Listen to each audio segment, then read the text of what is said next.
আসসালামু আলাইকুম বন্ধুরা, মাসুবা কিচেন উইথ ভিলেজ ফুড তরফ থেকে সবাইকে সালাম জানাচ্ছি। তোমরা কেমন আছো বন্ধুরা? আশা করি ভালোই আছো, আমিও ভালো আছি।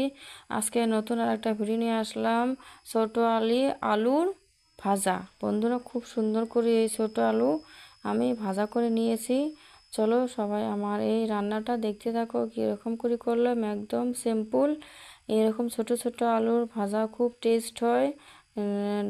আর সঙ্গে ডাল থাকে, একটা পাঁপড় থাকে, আর উফ, খুব মজা খাইতে। চলো দেখা যাক কে কে এই ধরনের করে রান্না করে খাও, সবাই কমেন্টে লিখো বন্ধুরা।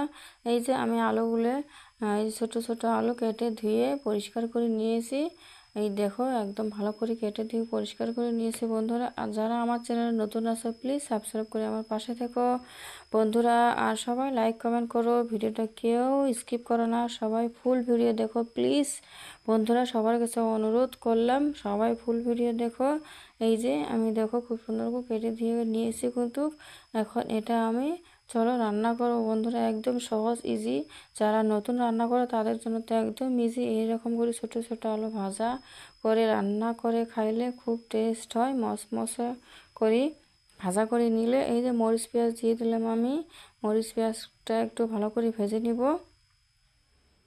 এই যে মরিচ পেঁয়াজগুলো ভালো করে ভেজে নিচ্ছি বন্ধুরা। ঝালটা তোমাদের অনুমতি দিবে, ঝালটা কমিয়ে বা বাড়িয়ে।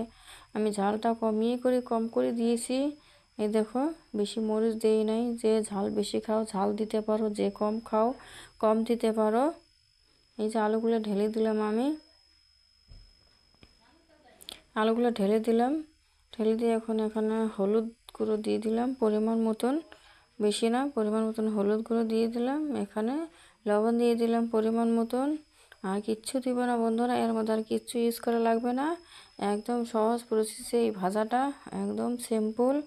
একদম যখন আমাদের হাতে টাইম থাকে না রান্না করার, অন্য কামের মধ্যে আমরা ব্যস্ত হয়ে পড়ি, তার জন্য এই ভাজাটা এরকম করে খাইলে একদম টেস্ট হয়, ভালোও লাগে খাইতে, খুব স্বাদ হয় বন্ধুরা। আলুটা কিন্তু কেউ বলবে না যে আলুটা খাই না বন্ধুরা। আলুটা সবাদেরই প্রিয় জিনিস একটা। আলু যেখানেই খাওয়া যায় ওখানেই টেস্টটা বাড়িয়ে দেয় আলু। এই যে আমি এখানে লবণ দিয়েছি, দিয়ে আমি আলুটা একটু একটু সিদ্ধ করে নিব। নিয়ে তারপর আমি ঢেকে দিব। দেখতে পারছো, তেলটা একটু বেশি করে দেওয়া লাগে এই ভাজাটার মধ্যে, তাহলে মসমসে হয়। এই যে এখানে আমি, এই দেখো আমার আদা ভাজা হয়ে গেছে প্রায় বন্ধুরা। ভালোভাবে আদা আমি ভেজে নিচ্ছি। যখন আদা ভাজা হয়ে যাবে বন্ধুরা, তখন একটু গ্যাসটা একটু বাড়িয়ে দিবে। বাড়িয়ে দেওয়ার কারণে তাহলে আলুটা মসমসে হয়ে যাবে। সিদ্ধ হওয়ার পরে গ্যাসটা বাড়িয়ে দিবে, বাড়িয়ে দেওয়ার পরে আলুটা মতো একটু মশমশা হয়, ভাজাটাও ভালো হয়। এই যে আমি ঢাকনাটা খুলে রেখে দিব বন্ধুরা। দেখতে পারছো আমি কিছুক্ষণ পরে ঢাকনাটা, তোমরা কিছুক্ষণ পরে খুলে রেখে দিবা।